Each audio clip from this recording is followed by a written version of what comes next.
তার কাছে বসো, যার জীবনযাপনের অভিজ্ঞতা আছে। কেউ গাছের তলায় বসো, যার নতুন কুড়ি বেরিয়েছে। বাজারের সেই অংশে চলাফেরা করো যেখানে কেমিস্টরা ওষুধপত্র বিক্রি করে। তুমি শুনবে নানান ধরনের পরামর্শ। দয়া খুঁজতে থাকো।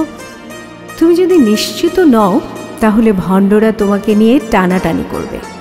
তারা তোমার টাকা পয়সা নেবে, তোমাকে বসাবে তাদের দরজার সম্মুখে, বলবে আমি এক্ষুনি আসছি। তাদের অন্য একটা দরজা আছে সটকে যাবার।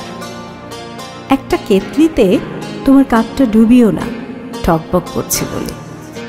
সব কিছুতে মাল থাকে না, সব কিছুতে তলা থাকে না, সব চোখে দেখা যায় না, সব কিছুতে সুই পরানো যায় না, শুধু আছে বলেই।